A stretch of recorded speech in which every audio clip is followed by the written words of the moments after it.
40,000 কোটি টাকা ঋণ মুকুব করার পরে টাটা কোম্পানি 789 কোটি টাকা বিজেপিকে ছাড়া দিয়েছে।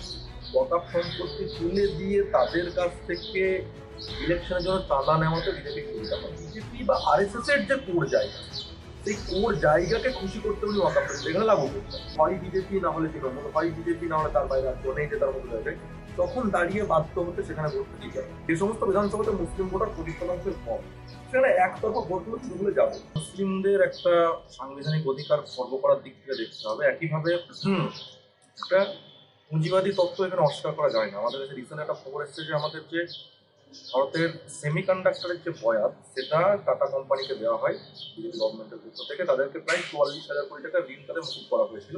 आज प्रधानमंत्री श्री नरेंद्र मोदी जी के नेतृत्व में संभव हो पाया कि भारत की पहली कॉमर्शियल सेमीकंडक्टर फैब आज अप्रूव हुई। 44,000 কোটি টাকা ঋণ মুকুব করার পরে টাটা কোম্পানি 789 কোটি টাকা বিজেপিকে ছাড়া দিয়েছে।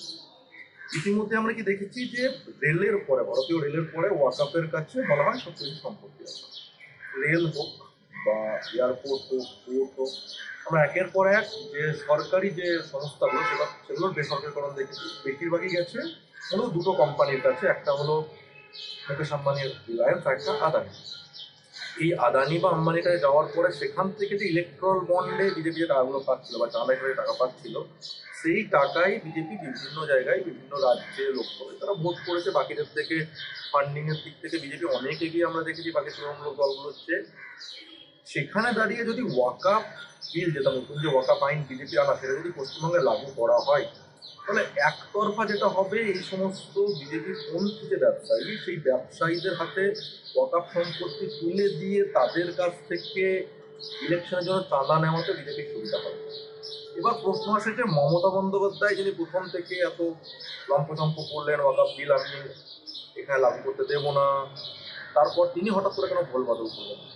দেখো, আমার নিজের যতটা অ্যানালিসিস আমি এটা বুঝতে পেরেছি, মূলত হরিয়ানা, মহারাষ্ট্র এবং বিহার, এই তিনটে রাজ্য দেখার পরে মমতা বন্দ্যোপাধ্যায়ের কোথাও গিয়ে মনে হয়েছে যে বারবার যে কথাটা উঠে আসে যে বিজেপির কেন্দ্রীয় নেতৃত্বের সঙ্গে মমতা বন্দ্যোপাধ্যায় একটা আন্ডারস্ট্যান্ডিং, সেই আন্ডারস্ট্যান্ডিং এর পয়েন্ট অফ ভিউ থেকে উনি এটা বুঝতে পারছেন যে ইলেকশন কমিশনের প্রভাবিত যদি এসআইআর যেটা বিহারে হলো, সেটা যদি পশ্চিমবঙ্গে সেইভাবে যদি এসআইআর করতে পারে ইলেকশন কমিশন, তাহলে কোথাও গিয়ে হয়তো ভোট চুরি, এসআইআর সমস্ত কিছু মিলিয়ে, টোটাল মেশিনারিটা মিলিয়ে হয়তো উনি চাপে করতে পারবেন। তাই বিজেপি বা আরএসএস এর যে কোর জায়গা, সেই কোর জায়গাকে খুশি করতে উনি ওয়াকফ বিল এখানে লাগু করছেন। যে ঠিক আছে, আমি তোমাদের একটা গুরুত্বপূর্ণ ইস্যু, সেটাকে আমি এখানে লাগু করে দিচ্ছি, অতএব পশ্চিমবঙ্গে আমাকে থাকতে দাও, এখন বিজেপির প্রয়োজন নেই। যেটা আমরা এর ক্ষেত্রে দেখেছি, তোমার উড়িষ্যার ক্ষেত্রে দেখেছি। উড়িষ্যায় যে বিজেপি নবীন পট্টনায়ক দীর্ঘদিন ধরে বিজেপির সঙ্গে একটা আন্ডারস্ট্যান্ডিং এ ছিলেন, ফলে তিনি গভর্নমেন্টে ছিলেন, বহু বছর গভর্নমেন্টে ছিলেন। পরে লাস্ট বিধানসভা নির্বাচনে সেখানে তিনি সরে গিয়ে বিজেপি ক্ষমতায় এলো। তো কোথাও গিয়ে মনে হচ্ছে মমতা বন্দ্যোপাধ্যায় মূলত আরএসএস কে, বিজেপি ইলেকশন মেশিনারির 60% যে আরএসএস নিয়ন্ত্রণ করে, সেই আরএসএস কে একটা বার্তা দিতে চাইছে যে এই মুহূর্তে দাঁড়িয়ে তোমাদের সংগঠন পশ্চিমবঙ্গে ভালো নয় বা তোমরা সে জায়গায় নিয়ে যেতে মতো দাঁড়িয়ে, অতএব আমি পশ্চিমবঙ্গের পরিবর্তে তোমাদেরকে খুশি করার জন্য আমি ওয়াকফ বিলটা লাগু করে দিচ্ছি। দেখো, আদতে যখন মমতা বন্দ্যোপাধ্যায় মন্তব্য করেছিলেন যে ওয়াকফ নিয়ে আন্দোলন করতে গেলে দিল্লিতে গিয়ে আন্দোলন করতে হবে, তখনই বোঝা গেছিল যে উনি ভিতরে ভিতরে কোথাও একটা, যেটাকে বলা হয় নরম বিজেপি রাজনীতি বা নরম হিন্দুত্ববাদী রাজনীতি। আমার হিন্দুত্ববাদী টার্মটা একটু হলেও সমস্যা আছে, কারণ আমি হিন্দুত্ববাদ বা হিন্দু ধর্ম বা সনাতন ধর্মের সঙ্গে বিজেপির যে রাজনৈতিক হিন্দু ধর্মকে ব্যবহার করতে আলাদা মনে করি। তবুও যদি বলি আমরা তথাকথিত রাজনৈতিক টার্ম সব হিন্দুত্ব, বিজেপির রাজনীতির একটা সফট ভার্সন, সেই সফট ভার্সন হয়তো উনি ফলো করতে চাইছেন, ভাবছেন যে এটা ফলো করে উনি নিস্তার পাবেন। এর প্রস্তুতি হিসেবে তুমি বারবার দেখো, আমাদের বাংলাতেই কালচারটা কখনো ছিল না যে সরকারের টাকায় এত কোটি টাকা খরচ করে এত বড় জগন্নাথ মন্দির, দার্জিলিং উনি বলছেন মন্দির করবেন, রাজ্যের বিভিন্ন জায়গাতে এত মন্দিরের সৃষ্টি করছেন। তাহলে 2024 লোকসভা ভোটের পরে পরে মমতা বন্দ্যোপাধ্যায় একটা জিনিস বুঝতে পেরেছিলেন যে 2021-এ আমরা যদি পার্থক্য করি 2016 থেকে 2021, 2016 সালে কিন্তু পশ্চিমবঙ্গের যে প্রভাবশালী 1 কোটির বেশি মুসলিম ভোটার যুক্ত বিধানসভা, তার সবগুলি কিন্তু মমতা যেতেন, প্রায় 30 থেকে 35টি সিট তিনি হেরেছিলেন। 2021-এ এনআরসির ফলে যে পোলারাইজেশন হলো, বিজেপি তৃণমূল বাইনারির সৃষ্টি হলো, তার ফলে সেই সিটগুলির প্রায় কোটি তিনি জিতে ফিরে এলেন। একমাত্র ভাঙড়ে দেখলাম আমরা যে সংযুক্ত মোর্চা 900 সিট তিনি জয়লাভ করলেন, প্রায় 70% মুসলিম ভোটার যুক্ত বিধানসভা। এই ভয়টা উনি আবার 24-এর লোকসভায় পেলেন। 24-এর লোকসভায় উনি মালদা দক্ষিণ লোকসভা হারলেন, মালদা জেলা প্রায় 58% মুসলিম ভোটার যুক্ত একটা জেলা। সেখানে 12টির মধ্যে 12টি বিধানসভাতে তৃণমূল শূন্য, 6টি কংগ্রেস জিতলো, 6টি বিজেপি জিতলো। মুর্শিদাবাদ লোকসভাতে মোহাম্মদ সেলিম সেকেন্ড হিসাবে উঠে হলেন, রায়নগর বিধানসভায় লিড নিল। কংগ্রেস প্রায় 13 থেকে 14টি বিধানসভা জয়লাভ করলো, 12 থেকে সেকেন্ড দ্বিতীয় স্থানে উঠে এলো। এই সবগুলোই কিন্তু হচ্ছে মুসলিম ভোটাধিক্য যুক্ত বিধানসভা।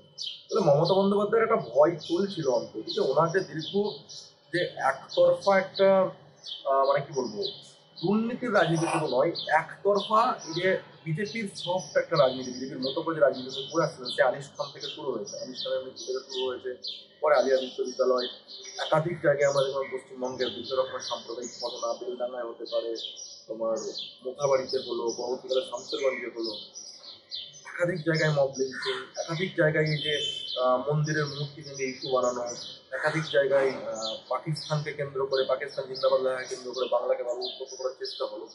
এই রাজনীতির সঙ্গে কোথাও না কোথাও গিয়ে বিজেপির যে north Indian politics, UP, Gujarat বা মধ্যপ্রদেশের যে পলিটিক্স রাজনীতি, তার সঙ্গে একটা মিল আছে। তো মমতা বন্দ্যোপাধ্যায় কোথাও গিয়ে হয়তো বুঝতে পারছিলেন যে 2021 উনি যেভাবে একতরফা মুসলিম ভোট পেয়েছেন, সেভাবে হয়তো একতরফা মুসলিম ভোট পেতে কোনো অসুবিধা হবে, বিশেষ করে 3টি জেলা, দিনাজপুর, মালদা এবং মুর্শিদাবাদ। তার মধ্যে মালদা এবং মুর্শিদাবাদে কিন্তু তৃণমূল কংগ্রেস খুব একটা ভালো জায়গায় নেই।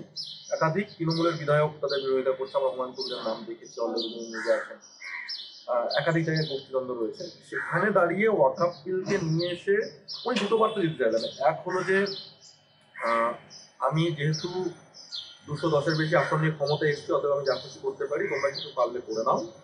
দ্বিতীয় কথা হলো যে তিনি একটা লিটমাস টেস্ট করতে চাইছেন যে বিজেপির রাজনীতি অন্তর্ভুক্ত একটা বিলকে বাংলায় চালু করার পরেও মুসলিম ভোটারদের রিয়াকশন কি। এক্ষেত্রে দায়িত্বটা বাকি অবিজেপি বিরোধীদের বেড়ে যায়। আমি আজকে এটা দেখছিলাম, আমাদের মধ্য এবং দক্ষিণবঙ্গে, যদি উত্তরবঙ্গের কথা আমি বাদ, উত্তরবঙ্গ বলতে আমি কিন্তু মালদা, মুর্শিদাবাদ, দিনাজপুর, কোচবিহার এটাকে ছেড়ে বলছি, মধ্য এবং দক্ষিণবঙ্গে প্রায় 33টি আমার আসন রয়েছে, যেখানে 40% বেশি মুসলমান ভোটার রয়েছে। তার মধ্যে সবচেয়ে বেশি রয়েছে মেটিয়াপুরে 71.4, এবং একাধিক এরকম বিধানসভা রয়েছে, বসিরহাট উত্তর, মগরাহাট, মগরাহাট পশ্চিম, মগরাহাট পূর্ব, ক্যানিং পূর্ব, প্রায় 33টির মতো। সেই বিধানসভাগুলি, তার সঙ্গে উত্তরবঙ্গ যেখানে মূলত তৃণমূল দুর্বল, বিশেষ করে মালদা এবং মুর্শিদাবাদ, সেখানে মুসলিমরা কিভাবে রিয়াক্ট করছে এই ব্যাপারটি, সেটার উপর ভিত্তি করে ওনার পরবর্তী রাজনীতিগুলো ডিসাইড হবে। আমরা কি দেখেছিলাম 2021-এর নির্বাচনে জেতার পরে সেই একই বছরে উনি সাগরদিঘিতে উপনির্বাচনে হারলেন, যেখানে প্রায় 69% মুসলিম ভোটার, সঙ্গে সঙ্গে ওনার রাজনীতির বইটা পাল্টে গেছিল। সঙ্গে সঙ্গে মুর্শিদাবাদের বিশেষ কোচিং সেন্টার দেওয়া, কিছু উন্নতির চেষ্টা করা। তাহলে এক্ষেত্রে যেটা অবিজেপি বিরোধীদের কাছে সুযোগ এবং মুসলিম বিরোধী ভোটারদের কাছে যেটা সুযোগ, মমতা বন্দ্যোপাধ্যায়কে ধাক্কা দেওয়া, রাজনৈতিক ধাক্কা। না, এই যে উনি একটা একনায়কতন্ত্রের মানসিকতায় চলে যাচ্ছেন, ওনার উদ্দেশ্য কি? মূলত শুধুমাত্র যে মুসলিম বিরোধিতা করতে ওয়াকআপ বিল লাগু করছেন এমন নয়। আমরা এর আগেও দেখেছি যে আদানিকে নিয়ে বিজেপি বিরোধী জোটের এত বড় মুভমেন্ট, সে আদানিকে উনি ডেকে নিয়ে এসে কলকাতায় এনে প্রোগ্রাম করেছেন। আদানি সাথে বিভিন্ন ব্যবসা করার একটা পরিকল্পনা, হলদিয়া পোর্ট আদানি হাতে তুলে দেওয়া, এই ধরনের যে জিনিসপত্রগুলো করে আসছিলেন, তারপরে ওয়াকআপ বিল নিয়ে এসে চালু করে এই পুঁজিপতিদেরকে আবার একটা সুবিধা করে দেওয়া, সেই দৃষ্টিভঙ্গিটাকে মুসলিম ভোটাররা কিভাবে নিচ্ছে। বিশেষ করে দেখো, মালদা, মুর্শিদাবাদ, দিনাজপুর, বীরভূমের ভোটাররা মূলত 2021-এর আগে অব্দি তৃণমূল বিরোধীই ছিল। তারা হয় কংগ্রেসের সঙ্গে, না হলে সিপিএমের সঙ্গে যেত।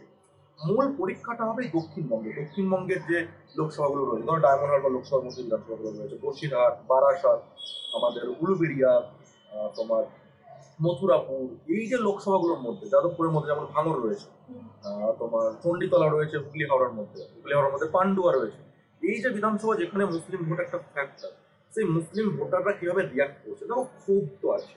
বিশেষ করে মুসলিম যে যুবক, যারা ইউথ, যেটা 18 থেকে যাদের বয়স প্রায় 40-এর মধ্যে, তারা কেউই মমতা বন্দ্যোপাধ্যায়কে বলা যায় না যে খুব ভালোবেসে ভোট দেওয়া মন। দিনের শেষে বিধানসভা নির্বাচনের আগে যখন তাদের হাতে কোনো উপায় থাকে না, একটা বাইনারি তৈরি হয়ে যায় যে হয় বিজেপি না হলে তৃণমূল, হয় বিজেপি না হলে তার বাইরে আর কেউ নেই যে তার মতো জায়গায়, তখন দাঁড়িয়ে বাধ্য হতে সেখানে ভোটটা দিতে হবে। কারণ আমি তোমাকে একটা খুব একদম আমি লিখে দিয়েই কথাটা বলতে পারি, ওই সময় যে সমস্ত বিধানসভাতে মুসলিম ভোটার 20% কম, সেখানে একতরফা ভোটগুলো তৃণমূলে যাবে, কারণ সেই বিধানসভাগুলোতে মূলত লড়াইটা থাকে বিজেপিকে হারানো। অতএব সেখানে দাঁড়িয়ে শক্তিশালী অল্টারনেটিভরা দেখে যে তৃণমূল বিজেপির বিরুদ্ধে, অতএব সেই বিধানসভাগুলোতে একতরফা মুসলিম ভোটটা তৃণমূলের দিকে যাবে।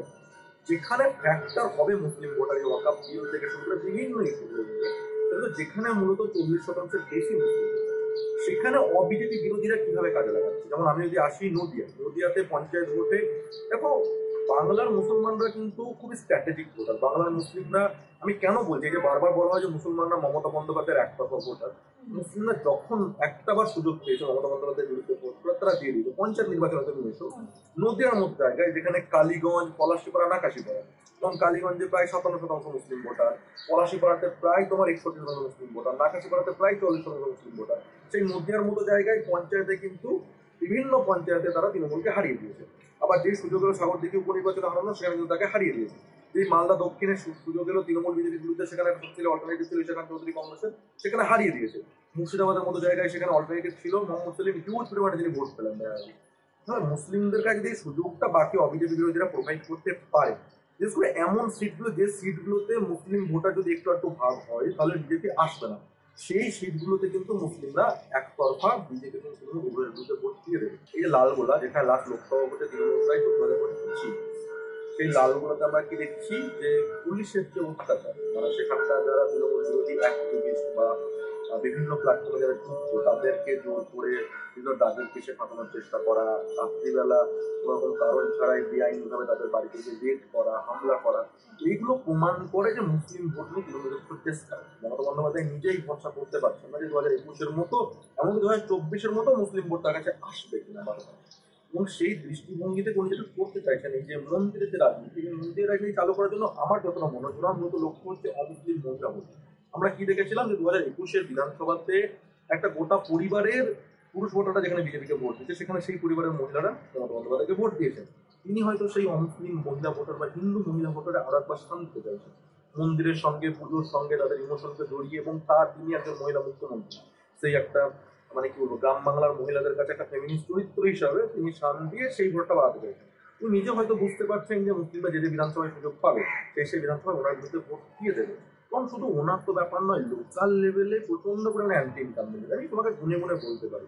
দেখো, লালগোলা যেমন মোহাম্মদ আলী সাহেব বিধায়ক, রঘুনাথগঞ্জে যিনি মুর্শিদাবাদ থেকে সবচেয়ে বেশি ভোটে জিতেছিলেন তৃণমূলের, বর্তমানে তৃণমূলের মিনিস্টার অফ স্টেট আখরুজ্জামান, তার বিরুদ্ধে।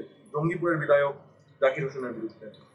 আমরা যদি মালদায় চলে আসি, হরিশ্চন্দ্রপুরের তাজমুল হোসেন, আমরা যদি মোথাবাড়িতে চলে আসি, সাবিনা ইয়াসমিন, এদের প্রত্যেকের বিরুদ্ধে কিন্তু এরকম মোটামুটি 40 থেকে 50টা লোকাল বিধায়কের নাম বলা যায়, যাদের বিরুদ্ধে মানুষ প্রচন্ডভাবে করছে। বিশেষ করে যে ইস্যুগুলো, সেখানকার লোকাল যে ইস্যুগুলো, রাস্তাঘাট, এইসবের বাইরেও একাধিক ইস্যু। যেমন আমি যে এলাকার কথা বলছি, উত্তরবঙ্গ বা আন্ধ্রপ্রদেশ, সেখানে নেশা একটা খুব বাজে ইস্যু। যেহেতু বর্ডার এলাকা, তো বর্ডার থেকে নেশা যে পাচার, সেই নেশা পাচারের ফলে যুব সমাজের মধ্যে প্রচন্ড একটা ক্ষোভ রয়েছে, এমনকি বাড়ির মহিলাদের মধ্যে প্রচন্ড ক্ষোভ রয়েছে। এইগুলো গঙ্গা ভাঙন, মালদা, মুর্শিদাবাদ, দিনাজপুর, এমনকি বীরভূম অব্দি চলে আসছে। সেখানে গঙ্গা ভাঙন নিয়ে মমতা বন্দ্যোপাধ্যায়ের তেমন কোনো পদক্ষেপ নেই, বা তৃণমূলের তেমন কোনো পদক্ষেপ নেই। আমরা দেখেছি কয়েক লাখ মানুষ, লাস্ট 3 বছরে প্রায় 20 লাখের কাছাকাছি মানুষ সেখানে শামসেরবাগ আছে, সেখানে ফারাক্কা আছে, তোমার জঙ্গিপুর বিধানসভা রয়েছে।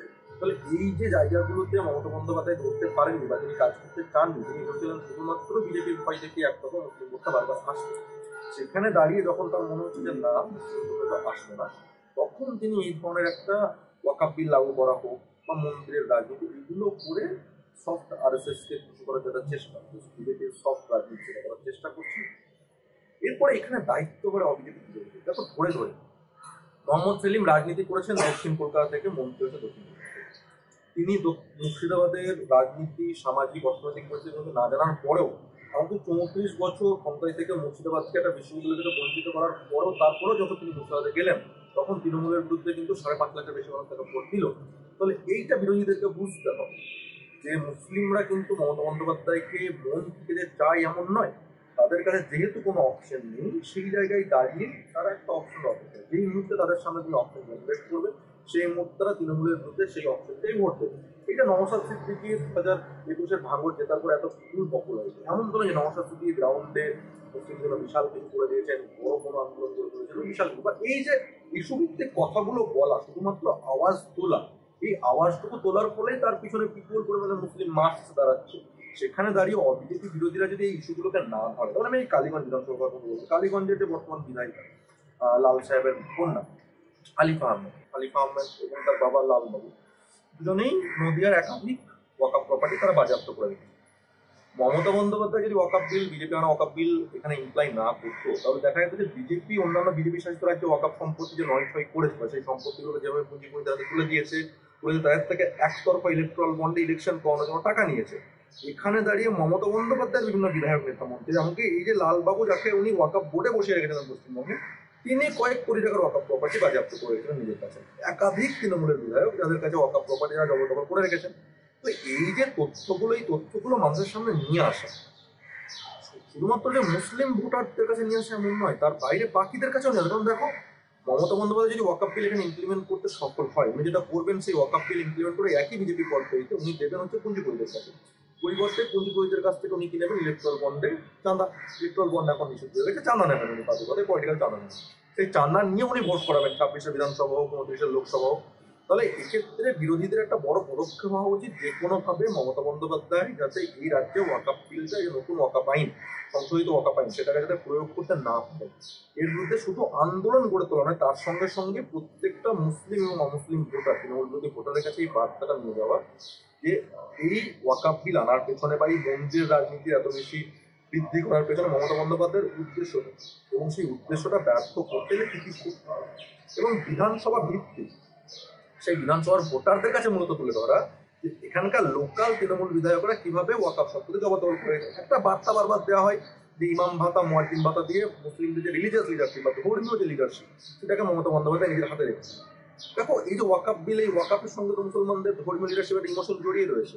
তাহলে সেই মমতা বন্দ্যোপাধ্যায়ের ফোল্ড থেকে যতটা সম্ভব ধর্মীয় লিডারশিপকে বের করে নিয়ে আসে, যাতে তারা মমতা বন্দ্যোপাধ্যায়ের বিরুদ্ধে তারা শুধু করেন, শুধুমাত্র রাজনৈতিক ভাবে নয়, মমতা বন্দ্যোপাধ্যায় সমাজে যে জায়গাগুলোকে ক্যাপচার করেছিলেন বিভিন্নভাবে, সেটা বিভিন্ন রকমের প্রকল্প দিয়েও, যদি ইমাম ভাতার কথা আমি বলি, সেখানে দাঁড়িয়ে এই যে ওয়াকআপ সম্পত্তি থেকে একাধিক স্কলারশিপ চলছে ছাত্রছাত্রীদের, তাহলে সেই ছাত্রছাত্রীদের ইস্যুগুলোকে সামনে নিয়ে আসা, রিলিজিয়াস লিডারশিপকে নিয়ে আসা, মহিলাদের ইস্যুগুলোকে সামনে নিয়ে আসা, মসজিদ এবং মাদ্রাসা যেগুলো মূলত মুসলমানদের যে শিক্ষাঙ্গনের বিভিন্ন জায়গাগুলো রয়েছে, সেখানে কোন কোন প্রপার্টি জবরদখল হয়ে আছে, সেই প্রপার্টিগুলোকে ইউটিলাইজ করে কি করো। যেমন মুর্শিদাবাদে এই মুহূর্তে যে পরিমাণ ওয়াকআপ সম্পত্তি আছে, তাদের মুর্শিদাবাদকে 3খানা বিশ্ববিদ্যালয় দেওয়া সম্ভব, মালদাকে আরো একটি বিশ্ববিদ্যালয় দেওয়া সম্ভব। জঙ্গিপুর থেকে তোমার মানে উত্তর মুর্শিদাবাদ থেকে বহরমপুর মেডিকেল কলেজের দূরত্ব প্রায় 90 থেকে 100 কিলোমিটার। একটা গর্ভবতী মহিলাকে জঙ্গিপুর থেকে বা ফারাক্কা থেকে বহরমপুর মেডিকেল কলেজ আনতে রাস্তায় তার মারা যাওয়ার চান্স হয়। তবে জঙ্গিপুরকে একটা মেডিকেল কলেজ দেওয়া সম্ভব, যে জঙ্গিপুরকে উত্তর মুর্শিদাবাদে কোনো মেডিকেল কলেজ দেওয়া হয়নি। মালদাকে আরো একটা মেডিকেল কলেজ দেওয়া সম্ভব। দিনাজপুরকে, রায়গঞ্জে যেখানে এমস হওয়া ছিল, সেখানে কোনো, উত্তর দিনাজপুরে কোনো মেডিকেল কলেজ নেই, তাকে একটা মেডিকেল কলেজ দেওয়া সম্ভব। তো এই ওয়াকআপ প্রপার্টির ইউটিলাইজেশন কি হতে পারে, এবং ওয়াকআপ বিল নিয়ে এসে মমতা বন্দ্যোপাধ্যায় অ্যাকচুয়ালি কোন জায়গায় মানুষের ক্ষতি করতে যাবেন, তার সঙ্গে সঙ্গে মুসলিম ভোটারদের কোন জায়গায় ক্ষতি করতে যাবে, এই যে একতরফা ন্যারেটিভ দেওয়া হয় বারবার যে মুসলিম মানে মমতা বন্দ্যোপাধ্যায় একটা কাঁচা ভোটার, দুধেল গাই বলে একটা শব্দবন্ধ খুব পপুলার হয়েছে পরবর্তীকালে, সেই শব্দবন্ধটাকে কোনো না কোনোভাবে ভাঙতে হবে। এক্ষেত্রে 3টে গোষ্ঠীর মূলত বড় ভূমিকা থাকবে। একটা হলো অবিজেপি বিরোধী দলগুলো, তাদের নেতারা। দুই হলো শিক্ষিত সমাজ, যেটা পরবর্তীকালে বিভিন্ন মিশন থেকে, আলামিন মিশন হোক, মৌলানা একাডেমি হোক, বিভিন্ন জায়গা থেকে যে শিক্ষিত মুসলিম সমাজ যেটা উঠে এসছে, তার সঙ্গে মুসলিম বুদ্ধিজীবী এবং তার সঙ্গে মুসলিম সমাজসেবক, যারা এই কাজগুলো করছেন বিভিন্ন ফিল্ডে, বিশেষ করে শিক্ষাক্ষেত্রে যে কাজগুলো করছেন, তথ্য ভিত্তিক এগুলো তুলে আনা হোক। যে মমতা বন্দ্যোপাধ্যায় ওয়াকআপ বিল ইমপ্লাই করার আগে অব্দি মমতা বন্দ্যোপাধ্যায়ের বিধায়করা এবং মমতা বন্দ্যোপাধ্যায়ের তৃণমূলের নেতারা কোন কোন ওয়াকআপ সম্পত্তি জবরদখল করে রেখেছিলেন, এবং ওয়াকআপ বিল ইমপ্লিমেন্ট করার পরে ওনার কি উদ্দেশ্য, সেই ওয়াকআপ সম্পত্তিগুলো বলে উনি কি কি করতে চান, এইটা যদি ক্লিয়ার একটা মানুষের সামনে বার্তা দেওয়া যায়, তাহলে আমি যে সিটগুলো কথা তোমাকে বললাম, দক্ষিণবঙ্গে প্রায় 33টি, উত্তরবঙ্গে তো একাধিক সিট রয়েছে মালদা মুর্শিদাবাদ মিলিয়ে, সেই সিটগুলোতে মমতা বন্দ্যোপাধ্যায়কে একটা কিন্তু মানে মমতা বন্দ্যোপাধ্যায় এবং তৃণমূলকে একটা নাকানি চুবানি খাওয়া সম্ভব রাজনীতি হবে। এবং এই ধাক্কাটা মমতা বন্দ্যোপাধ্যায়কে না দেওয়া গেলে ওনার এই যে বাংলার যে কোর রাজনীতি, বাংলার রাজনীতিতে কখনো তো মন্দির মসজিদের রাজনীতি হয়নি, সেই কোর রাজনীতির পরিবর্তন করে উত্তর ভারতীয় যারা কালচারকে নিয়ে আসছেন, বিশেষ করে ইউপি, গুজরাট এবং মধ্যপ্রদেশের কালচারকে নিয়ে আসছেন মন্দিরের রাজনীতি, সেই রাজনীতির বাইরে এই যে এত হিউজ পরিমাণে সাম্প্রদায়িকতা বৃদ্ধি পাচ্ছে বাংলায়, বারবার সাম্প্রদায়িক ঘটনা বৃদ্ধি পাচ্ছে, সেই ঘটনাগুলোর বাইরে বাংলার যেটা নিজস্ব একটা ধ্যান ধারণা আছে, বাংলার নিজস্ব একটা রাজনৈতিক, সামাজিক, অর্থনৈতিক একটা চিত্র আছে, সেই চিত্রটাকে বেশি করে ফুটিয়ে তুলতে হবে। এই 3টে গোষ্ঠী যদি ঠিকঠাকভাবে পদক্ষেপ নেয়, তাহলে মমতা বন্দ্যোপাধ্যায়কে অবশ্যই ওয়াকআপ বিল নিয়ে মুসলিম ভোটে একটা ধাক্কা দেওয়া